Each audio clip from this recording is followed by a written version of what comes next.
Good morning, Mr. Emitum. Do you have a lawyer today? No, representing myself.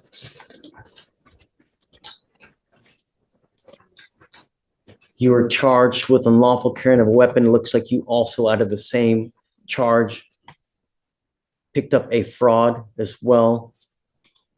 I mean, okay, you can represent yourself. It's your absolute right. I mean, I don't know how smart it is. Have you ever represented yourself Yeah, before? many times. And how did that go? I have many dismissals. For what kind of cases? I had a dismissal on unlawful carry before. And you represented yourself? Yes. In this court? Harris County. Just found no PC. Oh, well, I found no probable cause. That's why I got dismissed. You didn't represent yourself. I was representing myself, but the judge did find no probable cause. Was it me? No, it wasn't you. It was. Well, I don't know. I think it was you. June 9, 2022. I found no probable cause. I think that was you. You didn't represent yourself for nothing, man. I did it. No.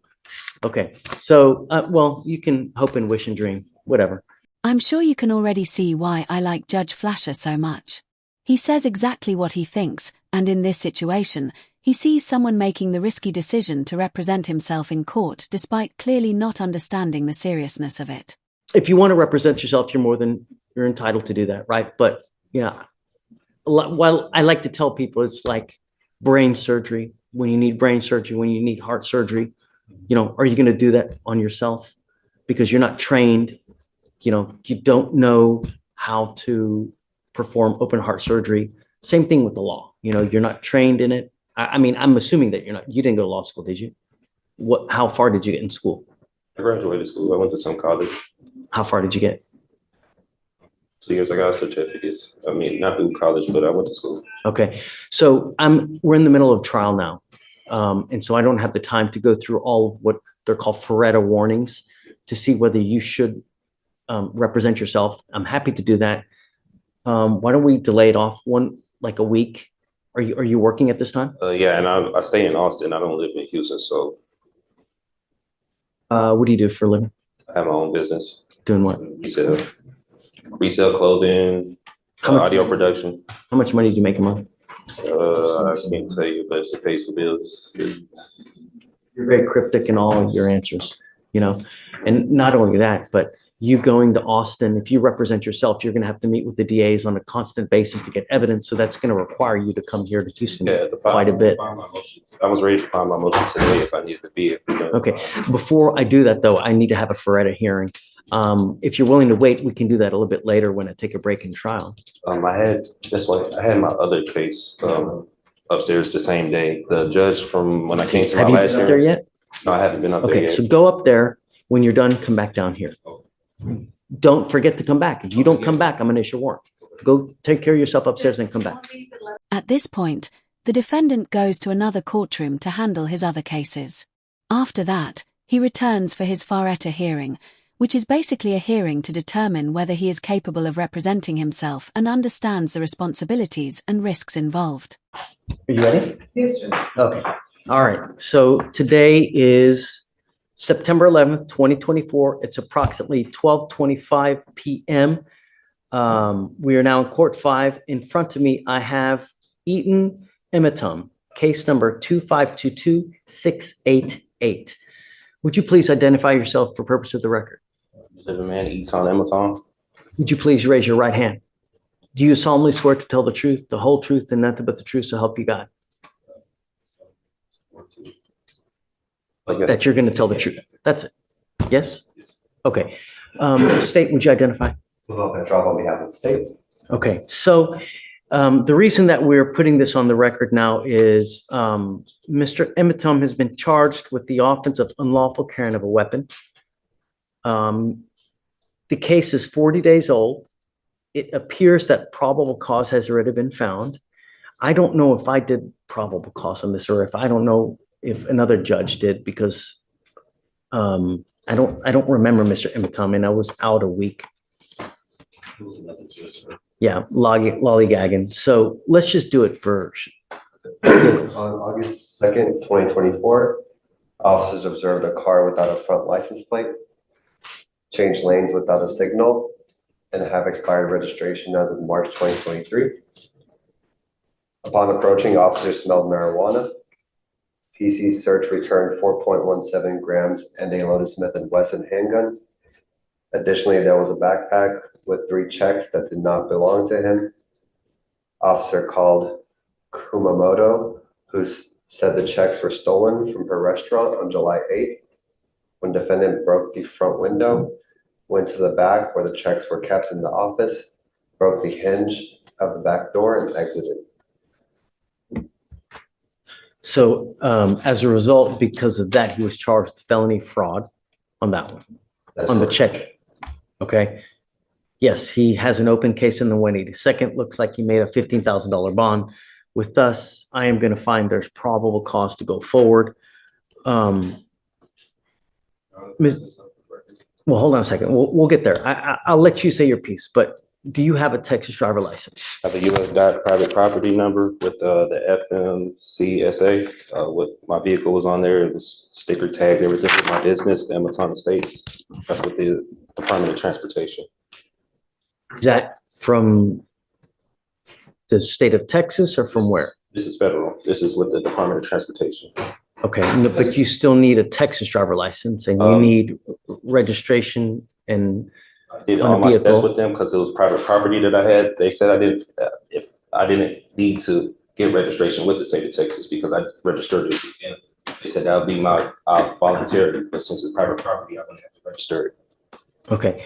From what I know of the law, you need a Texas driver license to be able to drive.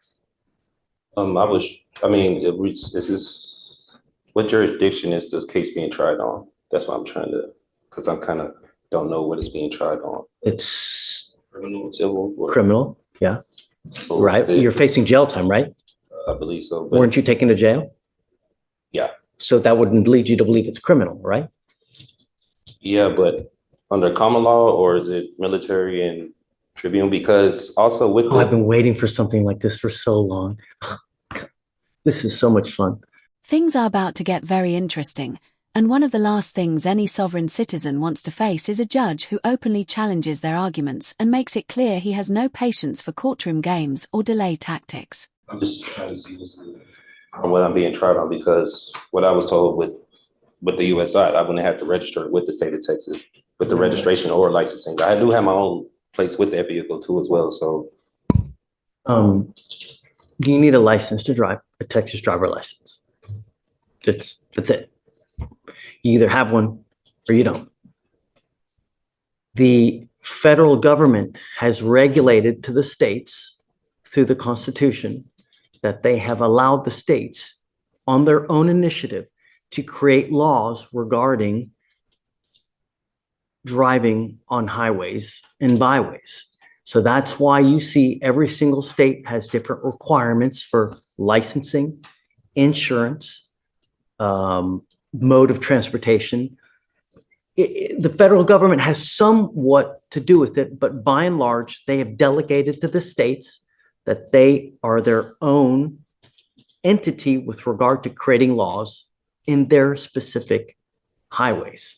So that's why every single state has a different type of license, different type of insurance. Like the Texas driver license is what, white, versus Arkansas might be yellow or red, or Hawaii might be. So that's every single state has their own laws with regard. In Texas, you have to have a Texas driver license. You also have to have liability insurance as a minimum in the event that you get into an accident. Those are the two main requirements that you need to drive. If you're going to drive a vehicle, it also has to be registered so that they know that you're driving the vehicle and that you own it or have the right to have that, so it's not a stolen vehicle. I own the vehicle and everything. When I was here the last hearing with the judge, like what he was saying, he said that when it had applied to me, but he was going to see what they were going to say about the other court, about the probable cause of stopping me, because he said registration when it had in the front license plate, when it had applied to me. It does apply. It applies to everybody. Everybody has to have a back license plate. They also have to have a front license plate. And so much, they also tell you where it has to be on the car. They regulate, you can't put it in the windshield. State, right? State, Yeah. right. They tell you where it has to be. You can't put it on the windshield. You can't put it on, like on what's it called, on the light. It's got to be right there. They even tell you how many centimeters it's supposed to be from the street to the actual place on the car. That's how bad the state of Texas micromanages all these things. They even tell you how many damn centimeters it's got to be on the car. So you have to have a front license plate. You got to have a license, got to have insurance. So if you don't have that, you can't drive. And that's it. Yeah, I did tell him I was traveling. I wasn't arguing with him, but I was traveling. I wasn't making commerce. I used to do medical transportation, so I'm kind of aware with licensing and registration and everything. That's why with my private vehicles, I did that with the US DOT instead of the state. And I didn't know that was Correct. You said, need a license. It doesn't matter whether you're saying you're conveying, whether you're traveling, whether you're, driving. It's a privilege. It's not a right, right? There's a big difference between a privilege versus a right. You have the right to walk. I have the right to travel, don't I? Yeah, taking your happy-go-lucky feet. You want to travel? Take those 2 feet to travel, not in a car. Just what the 14th Amendment was saying, like I have the right to travel. You do. Yes, and you can walk your happy ass from one part to the other part. Not in a car, though. Not without a license and insurance. Judge Fleer basically tells him that if he wants to travel, he is free to walk wherever he likes, just not drive a vehicle without following the legal requirements that apply to everyone else. It's a sharp response that cuts straight through the argument and makes the judge's position crystal clear. From what I did this with the Department of Transportation, they said automobiles were on there, carrier, bicycles. They're wrong. I'm just telling you now, they're wrong. Whoever told you that, whoever, where you got that, it's complete. Because imagine this, Mr. Emiton, and I've seen this before. Imagine that you get into an accident, right? And you kill a 5-year-old kid. What's going to happen at that point? Whoever owns that car, the other people, they're going to come after you. They're not going to go after they're going to come after you. The first thing they're going to do is, do you have insurance? And if you don't have insurance, they're going to sue you. And then they're going to attach a lien on absolutely everything that you own to satisfy the judgment they get against you. And they will take your house, they will take your car, they will take your bank account, they will attach to where if you ever want to start working and get a paycheck, they're going to garnish all that money. You have insurance, liability insurance, so that if you ever get into an accident, you don't mean to do it. You didn't mean to kill the kid. It's not an purposement. It's an accident. And accidents happen. You might be looking at your phone. You're looking at, this pretty girl that's walking across the street, and then boom, you have insurance so that if that happens, the insurance company will pay on your behalf so you don't have to pay out of your own pocket. And they will even give you a lawyer to represent you on your behalf, because that's what you pay for when you get insurance. If you get into an accident, lawyers usually call you and say, hey man, tell me what happened. Was it your fault? Or was it the other people's fault? Because we want to know who to pay. And that's why for $30 to $40 a month, you get insurance for that very purpose. And I've seen people come here, they have killed someone and they get a $250,000 judgment against them. I've seen it. And God, you'll never dig yourself out of that. So the conveying, this, that, you need a license. You got to have insurance. And we do it with every single person that comes here. Can I say for the unlawful carry, the possession of marijuana, the person that was in the vehicle told the officer it was legal hemp that they got from the store. They have receipts and everything in Texas. You can have legal hemp. They got it from the store. He even told the officer it was theirs. He pulled me out the car. He didn't ask for any paperwork. Now you're making the apples and oranges, right? Now we got to test it. Is it weed? Oh yeah, is it hemp? Understand that takes time, but you also need a lawyer to represent you. I found my own discovery. I was representing myself pro se. And you can do that if you want. Yeah. But we have to go through a series of questions. I represented myself plenty of times. I had dismissals here from Remember, and for purposes of the record, so Mr. Emitom had a case with me here. It was actually June 7th of 2022.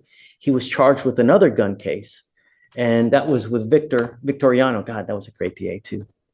And I found no probable cause in that case, right? So you didn't represent yourself in that case. I found no probable cause and they dismissed it. They didn't have to dismiss it, but they did dismiss it. So other than that case, have you ever represented yourself? Yeah, many times. Dismissals all through here from Harris County. Traffic violations. You're welcome to do it, and, who's one of the worst, who's one of the best presidents that in history that you can think about right now? Wonderful to me right now. You can't think of one good president that we've ever had? I don't know any. Abraham Lincoln, he wasn't good? I never met him. I don't know about him at that time. Abraham Lincoln said something. He goes, you know what? He who represents himself has a fool for a client. And that comment is a perfect example of why representing yourself in court can be a bad idea. Most people naturally believe they know what's best for themselves, but that personal attachment can create bias and affect clear judgment. When emotions and personal beliefs take over, it becomes much harder to look at the case objectively and make strong legal decisions. Meaning that when you represent yourself, there is an inherent conflict and there's an inherent bias, and you may not be able to see things objectively, meaning that you have your heart, you've got your soul into this case. So you may not be able to see from an outside position if they're saying something that makes sense. You're absolutely entitled to represent yourself. And if you want to do that, you're more than welcome to it. And I have no problem with you doing it. You need to understand, though, if you represent yourself, you can't come at a later day and say, you know what? I had ineffective assistance of counsel. My lawyer sucked.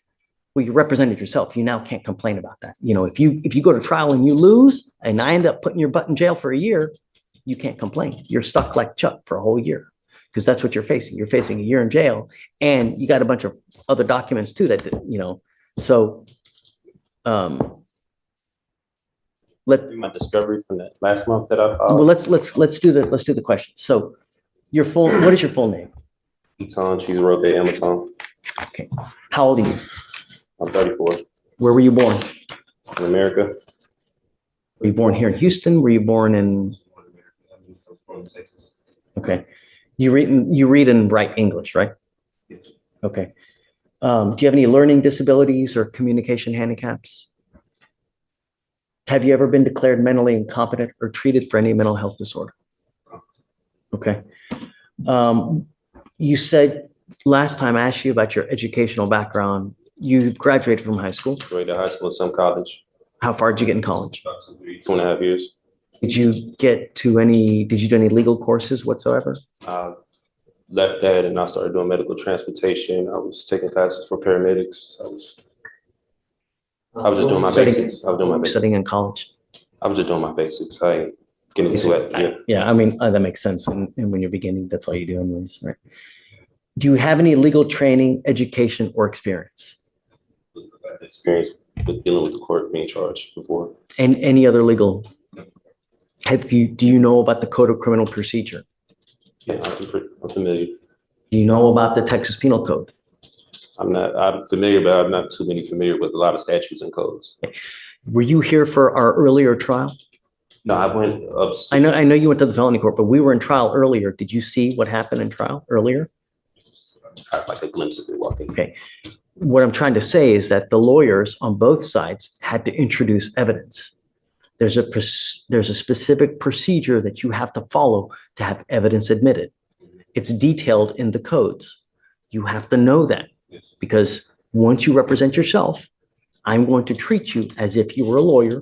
I will hold you to the same standard. And I'm not here to put you through law school because I have way too much drama as it is. I don't need any more drama, right? So if you don't do it the right way, I'm going to shut you down, right? I like to be nice to people, but I'm not taking you to school. Do you understand this? Do you understand the charges against you?